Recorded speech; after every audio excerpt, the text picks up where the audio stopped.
네, 안녕하셨어요? 정확히 1년 6개월 만에 여러분들을 다시 뵙게 되었습니다. 이게 제가 마지막으로 여러분들 뵌 것이 2017년 10월이었습니다. 여러분들은 저를 기억할지 몰랐지만 여러분들 저를 기억 안 하시겠지만 저는 여러분들을 기억하면서 1년 6개월을 보냈습니다. 어떻게 기억했냐고요? 김 목사님께서 상당히 센스 있으신 게 지난번 제가 잠깐 들렸을 때 선물을 주셨습니다. 이따만한 머그잔처럼 보이지만 어떻게 보면 약 맥주잔처럼 보이는 스탠으로 된 거 있지 않습니까? 근데 거기에 수원 천성교회로 크게 박혔습니다. 제가 그게 없어가지고 뭐라고 하죠? 텀블러가 없어가지고 제가 그걸 되게 애용했습니다. 그래서 늘 학교에 제 연구실에 갖다 놓고 보이잖아요. 보이잖아요. 그럼 보이면 뭐 합니까? 기도해야죠. 그렇죠. 그리웠고 이렇게 만나 뵙게 돼서 진심으로 반갑습니다. 자, 오늘 저희들이 같이 볼 말씀은 마태복음에 있는 말씀입니다. 마태복음 15장 21절부터 28절까지의 말씀을 여러분들과 함께 교독하도록 하겠습니다. 마태복음 15장 21절부터 28절의 말씀입니다. 제가 먼저 읽겠습니다. 예수께서 거기서 나가사 두로와 시돈 지방으로 들어가시니 그 지역에서 나와서 소리를 주 다윗의 자손이여 나를 불쌍히 여기소서 내 딸이 거룩하게 귀신을 들려하라 하되 예수는 한 말씀도 대답하지 아니하시니 제자들이 와서 청하여 말하되 그 여자가 우리 뒤에서 소리를 지르오니 그를 보내소서. 예수께서 대답하여 이르시되 나는 이스라엘 주의 이름을 나에게는 나를 보내심을 받지 아니하였다 하시니 여자가 와서 예수께 절하며 이르되 주여 저를 도우소서. 대답하여 이르시되 자네의 떡을 취하여 개들에게 던지면 당하지 아니하리라. 여자가 이르되 주여 올소이다마는 개들도 제 주인의 상에서 떨어지는 부스러기를 먹나이다 하니 이에 예수께서 대답하여 이르시되 여자야 너의 믿음이 크도다 내 소원대로 되리라 하시니 그때로부터 그의 딸이 나으리라. 아멘. 자, 우리가 잘 알고 있는 내용입니다.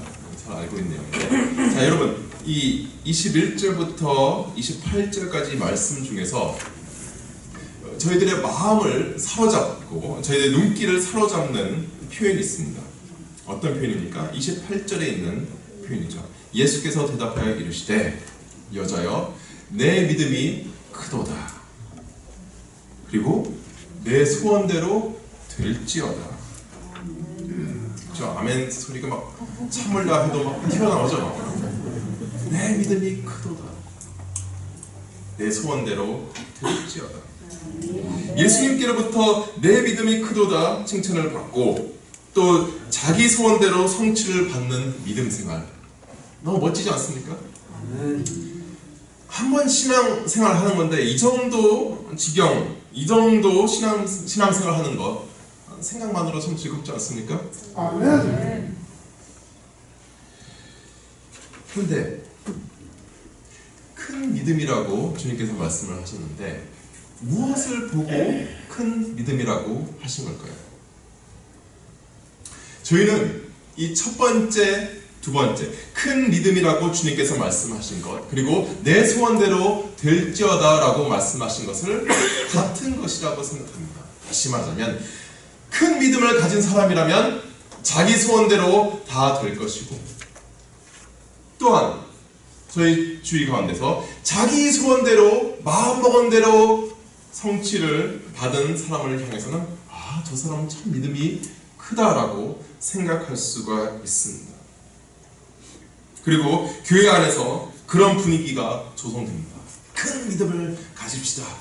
우리 소원대로 성취되는 큰 믿음을 가집시다. 그런데 오늘 저희가 살펴본 이 마태복음 15장의 이 말씀의 교훈이 과연 그것일까? 한번 살펴보고자 합니다. 말씀에 오해가 있습니다. 이 동일한 마태복음 15장의 말씀을 가지고도 이렇게 생각을 할 수 있죠. 큰 믿음을 가지고 있으면 자기 소원대로 성취를 받을 것이다. 또한 자기 소원대로 성취를 받는 사람이 있으면 그 사람이 곧 큰 믿음을 가진 사람이라고 생각을 합니다. 하지만 오늘 저녁 제가 여러분들과 함께 살펴보고 싶은 방법은 이 말씀을 자기 마음대로 자의적으로 자기의 마음대로 해석하는 것이 아니라 이 문맥에 따라서 성경 말씀에 기록된 앞뒤 문맥을 따라서 살펴보고자 하는 것입니다. 일단 좁은 문맥, 제가 이렇게 표현을 했는데 좁은 문맥을 살피고자 합니다. 자, 21절에 이제 이야기의 배경이 어떻게 됩니까? 21절 함께 읽도록 하겠습니다. 예수께서 거기서 나가사 두로와 시돈을 자, 거기서 나가사라고 되어 있습니다. 그럼 거기가 어디입니까? 그걸 알기 위해서는 14장으로 가야 돼요. 14장 34절이에요. 14장 34절을 보면 그들이 건너가 게네사렛 땅에 이르니, 그래서 게네사렛 땅에서 있었던 일들을 마무리하고 15장 21절에서 예수께서 게네사렛에서 나가사 두로와 시돈 지방으로 들어가시니라고 되어 있습니다. 근데 여러분들의 표정이 저에게 말하고 있는 것처럼 게네사렛이나 두로와 시돈이나 아무런 느낌이 없죠? 그렇죠? 게네사렛 안 와닿습니다. 두로와 시돈 안 와닿습니다. 그게 이제 저희 한계예요. 저희 한계. 제가 여러분들을 좀 이해를 돕기 위해서 자, 이 지도를 제가 드렸죠. 자, 게네사렛 저기 아래에 있습니다. 그렇죠? 갈릴리 지방에 있는 게 게네사렛이고 거기서 북쪽으로 50km 떨어진 곳이 바로 두로와 시돈 지방입니다. 여전히 우리에게 안 와닿습니다. 그렇죠? 수원, 이 지역이 수원이잖아요. 그렇죠? 수원 어딘가요? 메탄 맞나요? 네. 수원 메탄이에요. 여기서 북쪽으로 50km를 가시면 어디가 나옵니까? 네. 모르시는군요. 올라가시면 서울 한 시청 그 정도가 나옵니다. 서울시청. 서울시청으로 또 북쪽으로 50km 올라가면 파주가 나옵니다. 파주. 제가 네이버 지도로 다 검색해 봤습니다. 의심을 푸시기 바랍니다. 자, 파주에서 또 북쪽으로 50km를 건너가시면 뭐가 나옵니까? 북한 어디가 나올까요? 개성입니다. 개성. 만약에 예수님께서 파주 지방에 계시다가 그곳을 떠나서 개성으로 들어가시더라 라고 하면 여러분들이 약간 와닿는 게 있죠. 거긴 다른 동네인데? 약간 그런 느낌 있잖아요. 같은 느낌입니다. 지금 게네사렛이라고 하는 것은 갈릴리 지방입니다. 갈릴리 지방은 유대인들의 거주 지역입니다. 유대인들이 머무던 지역이에요. 두로와 시돈, 거기서 50km 떨어진 두로와 시돈 지방은 유대인들이 거하지 않고 이방인들이 거하던 동네입니다. 이방인들이 거하던 동네예요. 우선 그게 무슨 차이가 있습니까? 자, 예수님의 신분이 메시아예요. 그리스도세요. 그리스도는 누구시냐? 구약에서 하나님께서 장차 자신의 백성, 이스라엘 백성들을 구원하시기로 보내심을, 그런 약속을 하신 분이세요. 이스라엘 백성을, 다시 말하자면 예수님께서 이 땅에 오신 목적은 유대인 백성, 유대인 민족, 이스라엘 백성들을 구하기 위하십니다.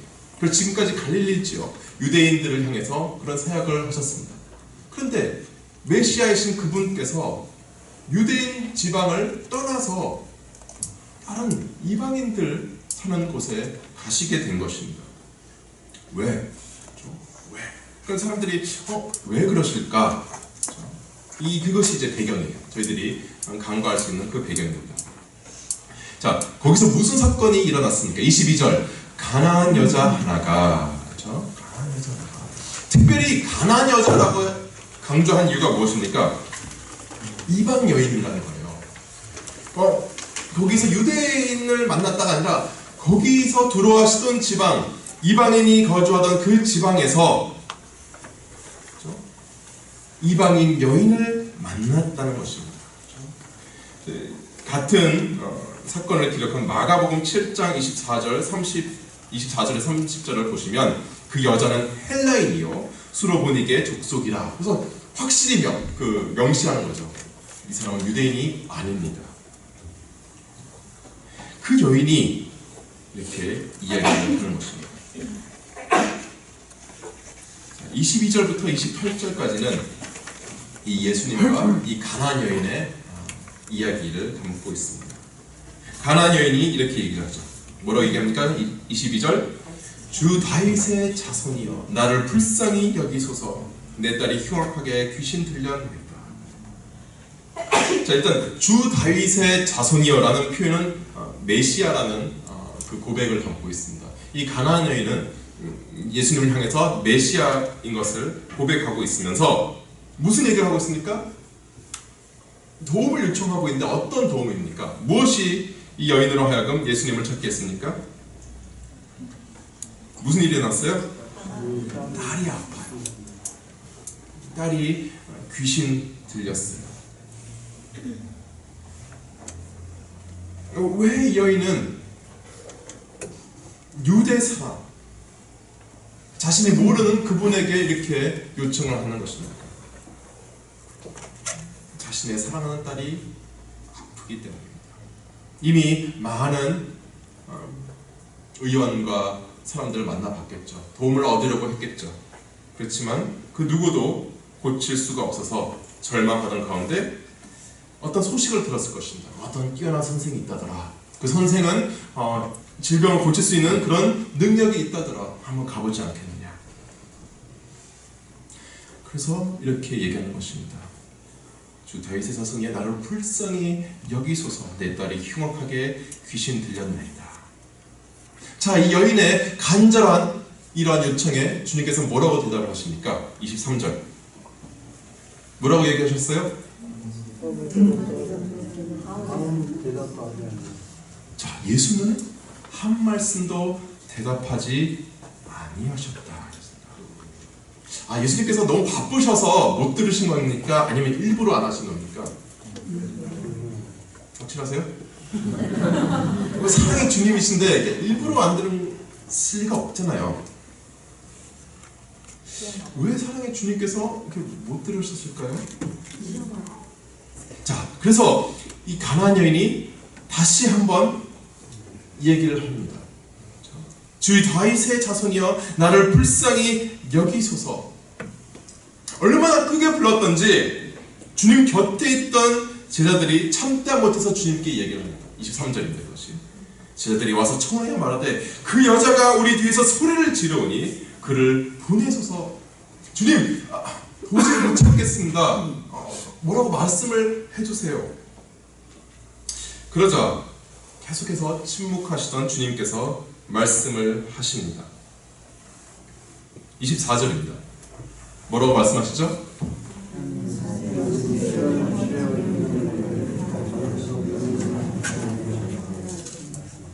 자, 지금 여러분 잘 보세요. 예수님께서는 이 말씀을 누구한테 하시는 걸까요?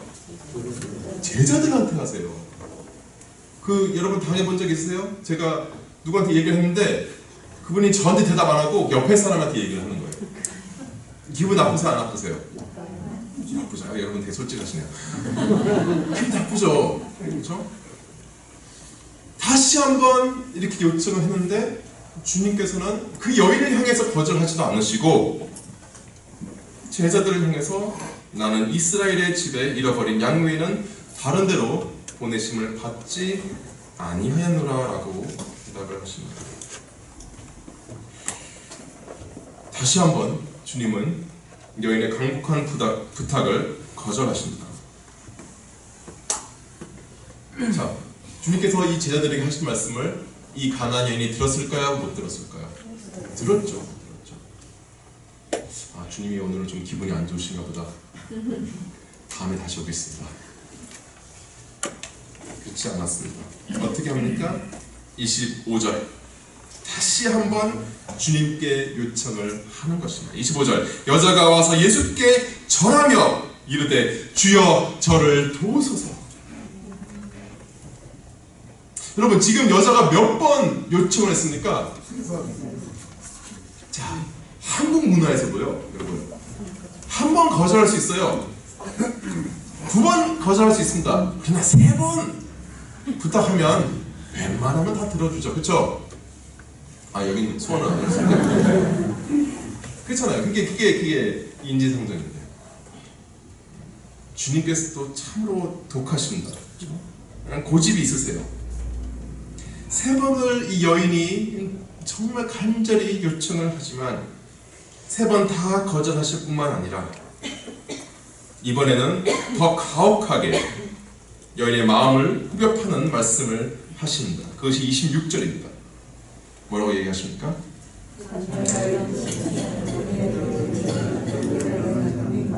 자, 이상한 수수께끼 같은 말씀하세요. 자녀의 떡을 취하여 개들에게 던짐이 마땅하지 아니하다. 자녀가 뭐고, 그렇죠? 떡이 왜 나오죠? 자, 그렇죠?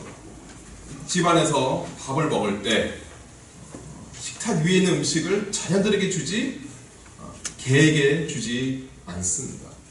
물론 우리 주위에는 그런 대접을 받는 강아지들이 있습니다. 하지만 우리 옛날을 생각하시면, 그렇죠? 옛날을 생각하시면 그게 이제 그 당시 예수님 당시의 문화였으니까 개는 개였습니다. 그렇죠? 그래서 식탁 위에 있는 음식을 개한테 주지 않지 않느냐. 자, 이 떡이 예수님의 은혜를 가리킨다면 자녀는 누구를 가리킬까요? 이스라엘 민족, 유대 민족을 가리킬 것입니다. 그렇다면 개는 누굽니까? 이방 민족인데 이 문맥상에서 누구를 가리키고 있죠? 가나안. 저기요, 보자 하시니까 너무하는 거 아니에요? 그렇죠? 그런 마음이 들지 않겠어요? 아니, 거절하시려면 그냥 거절하시지, 그렇게 모욕감까지 줘가면서 거절하실 필요가 어디 있습니까? 분명히 그 말을 딱 주님께서 하셨을 때 분위기가 엄청 싸웠어요. 아무도 말을 못하고 있었을 겁니다. 제자들도 그 엎드린 그 여인만 바라보고 있었겠죠. 어떻게 반응할 것인가. 엎드린 가나안 여인이 천천히 고개를 들어 주님을 쳐다보면서 이렇게 대답을 합니다. 27절입니다. 여자가 이르되 주여 옳소이다마는. 주님의 말씀이 옳습니다. 저는 주님의 긍휼을 받을 자격이 없습니다. 그렇지만 집의 개들도 자기 주인의 상에서 떨어지는 그 떡 부스러기는 먹지 않습니까? 많은 것을 원하지 않습니다. 주님의 자녀가 아니라 개와 같은 취급을 당해도 좋습니다. 단지 주님의 그 떡의 부스러기라도 주옵소서. 얘는 이렇게 자신의 간절한 마음을 고백하였습니다. 이런 대답을 들으신 주님께서 말씀을 하십니다. 그것이 28절입니다. 이에 예수께서 대답하여 이르시되 뭐라고 얘기하십니까? 여자여, 내 믿음이 크도다. 내 소원대로 되리라. 자, 우리가 이 말씀을 통해서 받을 수 있는 교훈이 무엇입니까?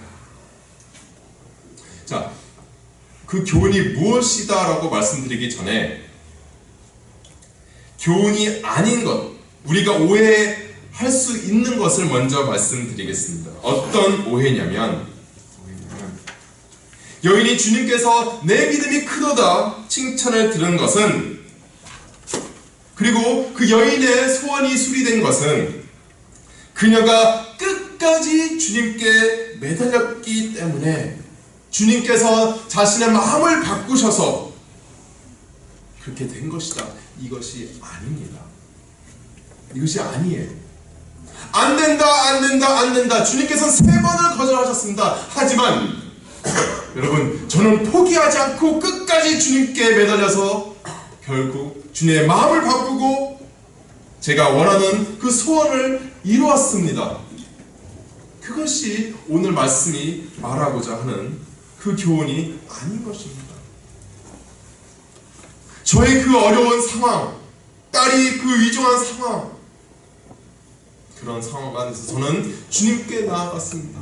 저의 여자의 신분을 극복하고 사회적 신분을 극복하고 민족의 신분을 극복하고 주님께 드디어 매달려서 얻고자 하는 것을 얻었습니다. 어떤 인간 승리를 보시고 주님께서 내 믿음이 크도다 말씀하신 것이 아니라는 것이죠. 무슨 말 알겠어요? 왜냐? 잘 보십시오. 주님께서 먼저 내 믿음이 크도다 말씀하시고 그 다음에 내 소원대로 되리라 말씀하지 않으셨어요? 그렇죠? 다시 우리는 내 소원대로 그 소원을 성취했기 때문에 그 믿음이 크다고 생각을 합니다. 하지만 오늘 말씀에서 보시면 이에 예수께서 대답하여 이르시되 여자여 내 믿음이 크도다 내 믿음이 크도다 라고 하셨습니다. 그럼 무엇을 보고 예수님께서는 내 믿음이 크도다 말씀하신 걸까요? 그 고백이죠. 그 여인의 고백.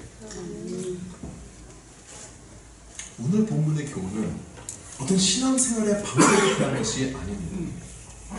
소원 성취하는 방법에 대한 것이 아닙니다. 이렇게 간절히 매달리면 주님께서는 끝끝내 들어주시더라에 대한 것이 아닌 것입니다.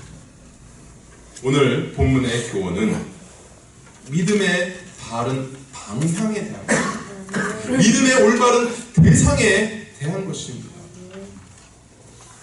주님께서는 3번을 거절을 하셨습니다. 그리고 그 거절의 이유가 있었습니다. 다시 말하자면 주님께서는 3번을 거절하심으로써 그 가나안 여인으로 하여금 어떤 고백을 하게 만드신 것입니다. 어떤 고백입니까? 상에서 떨어지는 그 떡의 부스럭이라도 받고자 하는 갈급하고도 간절한 마음입니다. 그럼 그 떡은 무엇일까요? 떡은 단지 좋은 것을 상징하지 않습니다. 이 떡의 의미가 상당히 중요한데 이 떡은 바로 예수님 자신을 가리키는 것입니다. 자, 그것을 어떻게 합니까? 그것을 위해서는 3번 넓은 문맥을 살펴야 됩니다. 마태복음 15장 전에 나오는 게 몇 장입니까? 14장입니다. 마태복음 15장 다음에 나온 게 무엇입니까? 16장입니다. 잘하고 계십니다. 자, 15장 오늘 말씀 앞뒤로 어떤 사건들이 나옵니다. 자, 14장 13절부터 21절 다시 예수님의 큰 기적 사건이 나와요. 어떤 기적입니까? 5,000명을 먹이신 사건이에요. 5병 2업, 그렇죠? 보리떡 5개와 물고기 2마리로 5,000명을 먹이신 사건입니다. 자, 그 다음에 마태복음 15장이 있고 마태복음 15장 21절, 28절 오늘 그 가나안 여인 사건이 있고 29절부터 보시면 32절 어떤 내용이 또 나옵니까? 4,000명을 먹이신 사건이 나와요. 자, 여러분 5,000명을 먹이신 사건, 그렇죠? 떡을 나눠주신 사건이 있고요. 그 다음에 가운데 가나안 여인이 떡의 부스럭이라도 주옵소서라고 하는 고백이 있고요. 그 뒤에 또다시 4,000명의 떡을 나눠주신 사건이 있는 거예요. 그것이 무엇을 가리키는 걸까요? 마태복음 15장 이 1절부터 20절까지는 예수님께서 이 바리새인과 서기관들을 향해서 이렇게 얘기합니다. 외식하는 자들, 왜 그렇습니까? 이 백성이 입술로는 나를 공경하되 마음은 내게서 멀도다. 나를 헛되이 경배하는도다. 그리고 16장 제가 개인 교환을 보고 빠르게 진행할게요. 16장을 보시면 예수님께서 5절부터 12절까지 떡에 대해서 얘기를 합니다. 떡에 대해서 16장 12절 그제서야 제자들이 떡에 누룩이 아니요 바리새인과 사두개인들의 교훈을 삼가라고 말씀하신 줄을 깨달으십니다. 자, 이게 우연적으로 떡 이야기가 계속 나오는 것이 아니라 하나의 그 의미를 담고 있어요. 떡이 상징하는 바가 있는 거예요. 바로 무엇입니까? 주님 자신 그리고 주님의 교훈을 뜻하는 것입니다. 마태복음은 거기까지만 이야기하고 있어요. 그렇지만 더 넓은 문맥으로 가셔서 다른 신약 성경을 보시면 요한복음 6장으로 가보도록 하겠습니다. 요한복음 6장입니다. 요한복음 6장을 보시면 5,000명을 먹이신 사건이 기록되어 있습니다. 요한복음 6장에서는 예수님께서 이 5,000명을 먹이신 사건 이후에 이 사건의 교훈을 함께 이야기하고 있습니다. 그것이 6장 22절부터 66절입니다. 6장에서 5,000명을 먹이셨어요. 그랬더니 많은 사람들이 주님을 따랐습니다. 정말 구름대와 같이 주님께 모여들었습니다. 왜 그랬을까요? 왜 사람들이 떡을 먹고 주님께 모여들었습니까? 그렇죠? 공짜 떡을 주니까. 그렇죠? 와, 저분한테 가면 공짜 떡을 막 무제한으로 주더라. 그러니까 사람들이 엄청 많이 모였어요. 근데 그 모인 사람들 향해서 예수님께서는 이번에는 떡을 안 주시고 이상한 말씀을 하십니다. 그것이 26절입니다. 예수께서 대답하여 이르시되 내가 진실로 진실로 너에게 이르노니 너희가 나를 찾는 것은 표적을 본 까닭이 아니요 떡을 먹고 배부른 까닭이라. 썩을 양식을 위하여 일하지 말고 영생하도록 있는 양식을 위하여 이 양식은 인자가 너에게 주리니 인자는 아버지 하나님께서 인치신 자니라. 35절 예수께서 이르시되 내가 생명의 떡이니 내게 오는 자는 결코 줄이지 아니할 터이요 나를 믿는 자는 영원히 목마르지 아니하리라. 아멘. 53절 55절 내가 진실로 진실로 너에게 이르노니 인자의 살을 먹지 아니하고 인자의 피를 마시지 아니하면 너희 속에 생명이 없느니라. 내 살을 먹고 내 피를 마시는 자는 영생을 가졌고 마지막 날에 내가 그를 다시 살리니 내 살은 참된 양식이요 내 피는 참된 음료이다. 자, 예수님께서 떡을 왜 나눠주셨습니까? 이 교훈을 하기 위해서 나눠주신 것입니다. 어떤 교훈입니까? 내가 생명의 떡이다. 나를 먹고 나를 마셔라. 그 말씀을 하기 위해서 5,000명을 먹이신 그 사건이 있는 것입니다. 자, 기독교 신앙의 핵심이 바로 이것입니다. 기독교 신앙은 공짜로 떡을 먹기 위함이 아닌 것입니다. 자신이 바라는 소원의 성취나 자신이 가지는 문제의 해결을 위해서 하나님의 이름을 부르는 것이 기독교 신앙이 아닙니다. 그것은 다른 종교에서도 할 수 있어요. 절집에 가서도 할 수도 있고요. 모스크에 갈 수도 있고요. 점집에 가셔도 그 정도는 할 수 있습니다. 기독교 신앙의 목표는 무엇입니까? 주님을 아는 것입니다. 그분과 연합하여 그분과 친밀한 교제를 나누는 것이 바로 기독교 신앙생활인 것입니다. 오직 그분만이 나의 생명의 떡이라는 것을 깨닫는 것이 바로 기독교 신앙인 것입니다. 예수님을 믿는다는 것이 무슨 의미입니까? 예수님의 이름을 부른다는 것이 무슨 의미를 가지고 있습니까? 그것은 어떤 문제 해결을 위해서 주님의 이름을 부르는 것이 아니고 주님을 믿는 것이 아닙니다. 이미 가장 중책, 가장 무거운 그 죄 문제를 해결받은 그 신분으로서 하나님의 백성으로서 하나님의 성도로서 사는 그것이 신앙생활입니다. 아멘. 쉽지 않죠? 여러분들을 그냥 분위기 휩쓸려서 아멘이라고 큰 소리 고백을 했다고 생각하지 않습니다.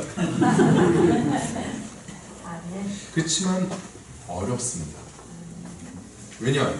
주위선 다 그렇게 가고 있거든요. 십자가를 두고도 다른 기도를 하고 교회라고 하는 그 공동체를 출입하면서도 다른 생각을 가지고 똑같이 기독교인이라 하면서도 다른 목표를 향해서 정진하는 사람들이 주위에 너무나도 많기 때문에 이러한 교훈이 오히려 낯선 것처럼 여겨집니다. 근데 여러분들만 어려워하는 것이 아닙니다. 이 말씀을 처음 들었던 예수님 당시의 사람들도 이 말씀을 어려워했습니다. 6장 66절입니다. 예수님께서 이 말씀을 하시고 나니까 6장 60절 제자들 중 여럿이 듣고 말하되 이 말씀은 어렵도다. 요한복음 6장 60절입니다. 이 말씀은 어렵도다. 누가 들을 수 있느냐.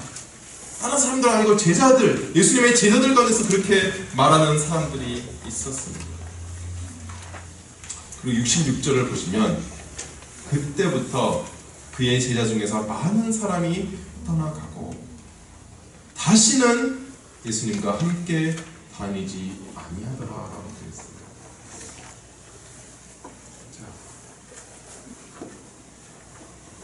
떡 먹으러 온 사람들은 참으로 많았습니다. 그러나 예수님께서 떡을 주시는 목적은 다른 데에 있었습니다. 바로 자기 자신이 생명의 떡이라는 것을 알게 하시려고. 그렇지만 많은 사람들이 자신이 원하는 그 떡을 받지 못하자 어떻게 했습니까? 그를 떠났습니다. 기독교의 목적은 떡을 주는 데 있지 않습니다. 그것은 영원히 배고프지 않게 하는 생명의 떡이신 예수 그리스도를 가르쳐주고 알려주는 데 있는 것입니다. 하지만 우리는 자꾸 먹는 그 떡에 관심을 가지게 되죠.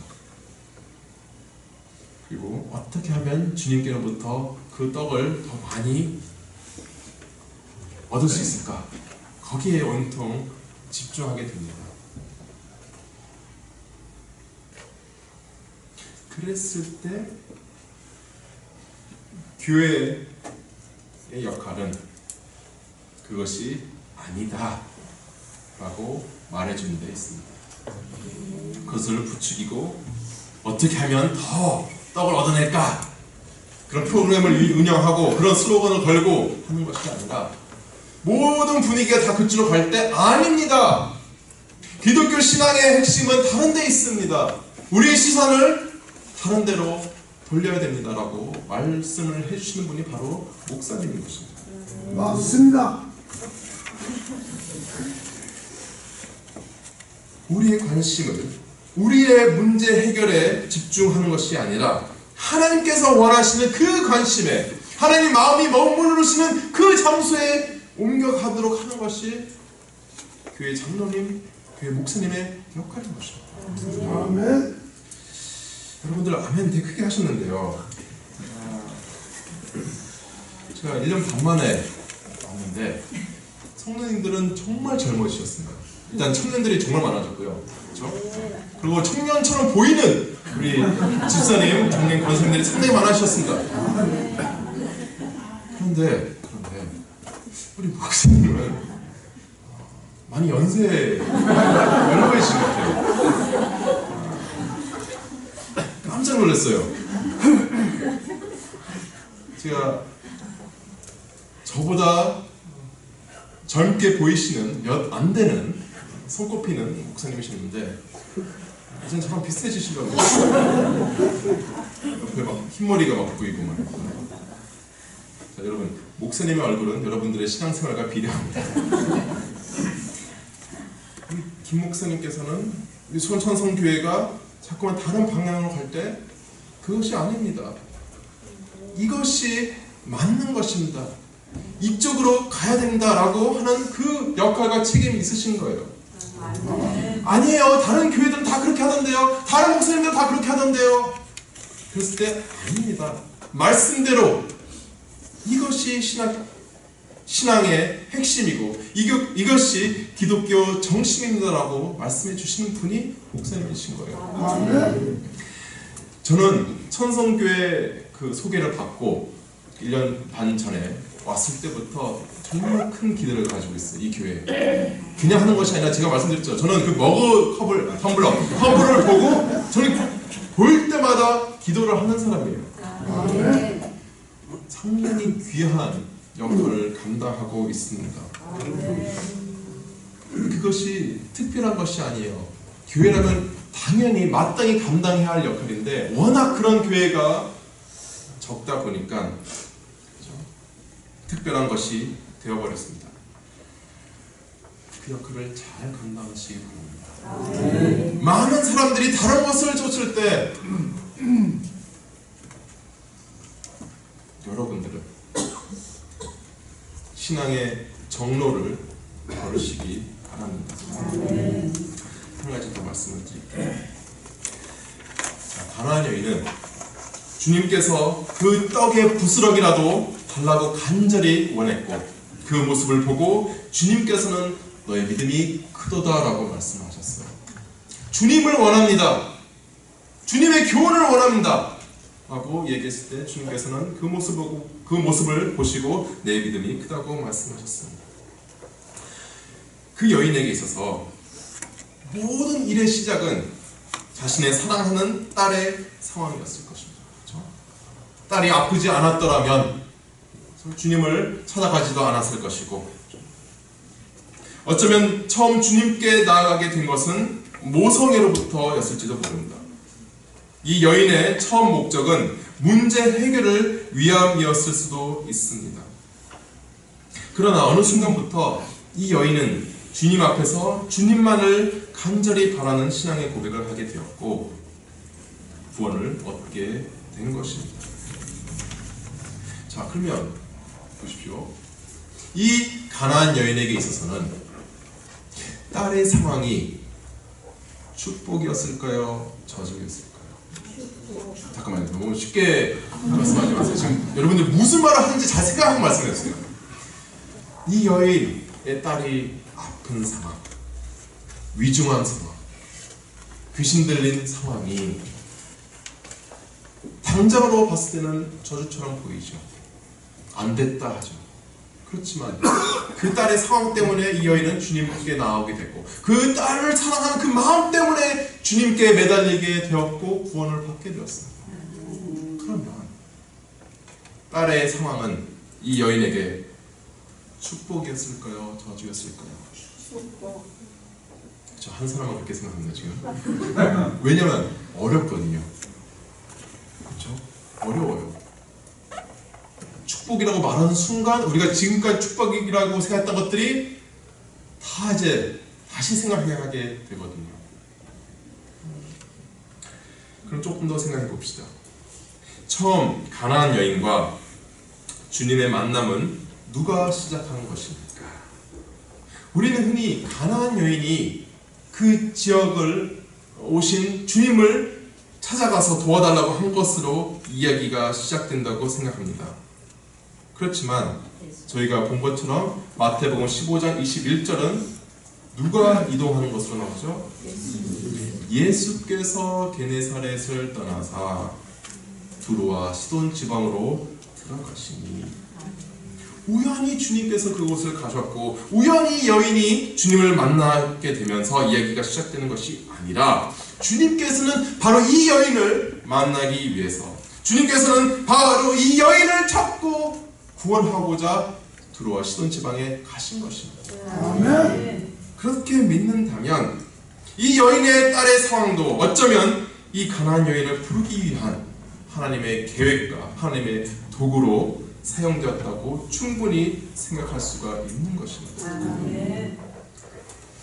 우리는 삶 가운데서 다양한 상황을 마주하게 됩니다. 어떤 것은 우리가 축복의 상황이다. 어떤 것은 좀 안타까운 상황이다 라고 여겨지는 그런 사건들을 마주하게 됩니다. 축복이냐 저주냐 그것은 세상의 기준입니다. 기독교 관점은 그렇게 단순하지 않습니다. 기독교 관점에서는 어떤 사건이나 환경이 그 자체로 축복이나 저주가 되는 것이 아닙니다. 바로 그 사건과 환경을 통해서 주님을 얼마나 찾고 주님을 얼마나 알아가는지가 그것이 축복과 저주를 결정짓는 것입니다. 만약에 자신에게 주어진 물질과 명예와 건강 때문에 주님을 생각하지 않게 된다면 그것이 바로 저주이고, 만약 자신에게 주어진 궁핍함과 실패와 병약함 때문에 주님께 더 매달리게 되고 주님을 더 알아가게 된다면 바로 그것이 축복인 것입니다. 단순한 것이 아니에요. 안타까운 것은 교회에서 축복이다 저주다 이런 말이 너무나 남용되어 버린다는 것입니다. 뭐 조금 잘 되는 것 같으면 아이고 집사님 축복 받으셨네. 좀 안 풀린다 싶으면 아이고 집사님, 저주란 말은 안 하겠죠. 안타깝게 됐네요. 글쎄요, 그것이 복일지 저주일지는 두고 봐야 되는 것입니다. 교회 밖의 사람들 가운데서도 지혜 있는 사람들은 단순히 그것을 흑백 논리로 분류할 수 없다는 것을 얘기합니다. 그렇죠? 인간지사 세웅지마. 그 말이 그거 아닙니까? 어떻게 될지 모른다.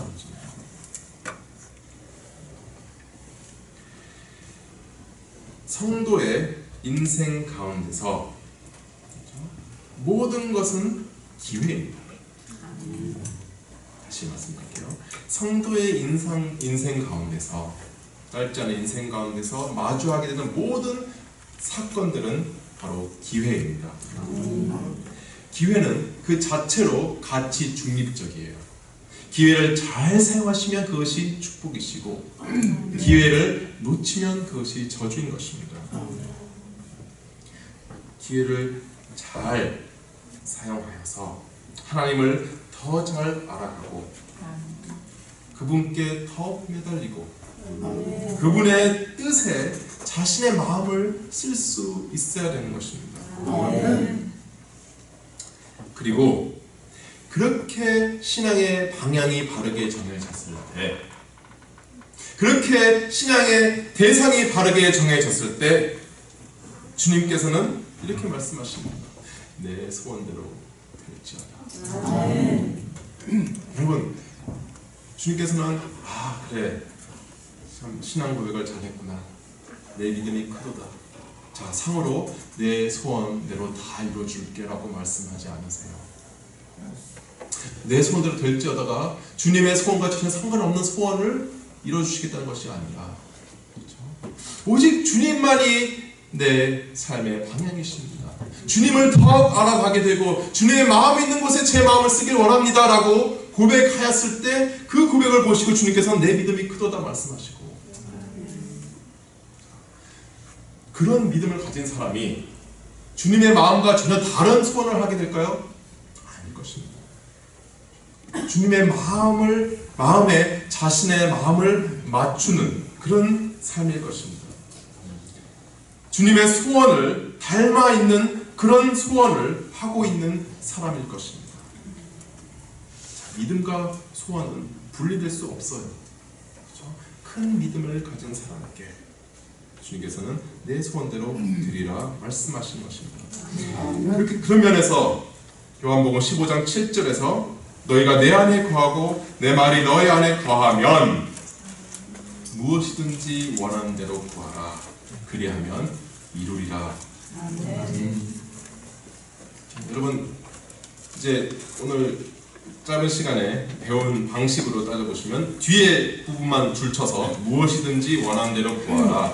그리하면 이루리라. 여기만 이렇게 하이라이트 치시면 안 되고요. 앞에서부터 쭉 치셔야 돼요. 너희가 내 안에 거하고 내 말이 너희 안에 거하면. 그렇죠? 같은 표현이잖아요. 여러분들의 신앙의 방향이 정해지고 여러분들의 그 목표가 정해진다면, 그렇죠? 무엇이든지 마찬가지입니다. 빌립보서 4장 13절의 말씀에서도 내게 능력 주신 자 안에서 내가 모든 것을 할 수 있느니라. 내 마음대로 무엇인지 할 수 있다가 아니라 주님의 뜻을 위해서 내게 능력 주시는 하나님의 마음에 잘 맞추어 살 수 있게 되었다라는 고백을 담고 있는 것입니다. 여러분, 신앙생활을 열심히 하는 것 중요합니다. 하지만 더 중요한 것은 우리의 믿음의 방향입니다. 우리 개인과 이 천성교회가 처해진 그 상황을 통하여서, 그 기회들을 통해서 우리의 믿음의 방향을 다시금 바르게 조정할 수 있게 되기를 바랍니다. 큰 믿음은 믿음의 방법이 아니라 대상을 바르게 정했을 때 가능한 것입니다. 아무쪼록 우리 가운데 주어진 여러 기회들을 가장 값진 것으로 선용하셔서 주님께 내 믿음이 그도다, 내 소원대로 되리라, 그런 칭찬을 들으시면서 신앙생활을 하시는 저와 여러분들이 되시기를 주님의 이름으로 축원드립니다. 기도하겠습니다.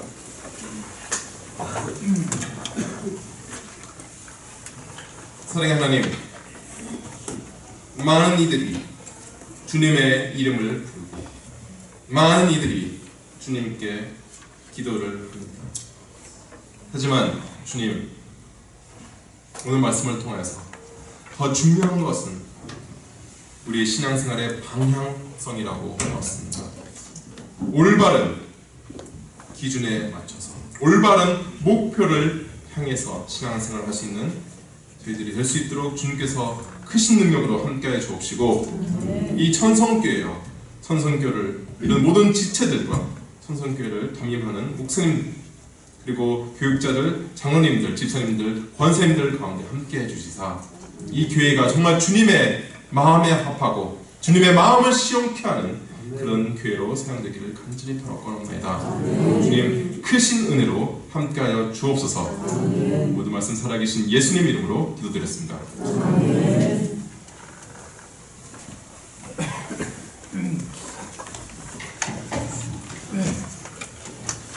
말씀에 큰 은혜 받으신 줄 믿습니다. 주님을 향한 바른 방향을 가지고 큰 믿음으로 하나님의 역사를 경험하는 천성교회 노래 선배들 되시기를 축원합니다. 이렇게 하신 목사님 나오셔서 축도하심으로 귀한 강의를 마치겠습니다.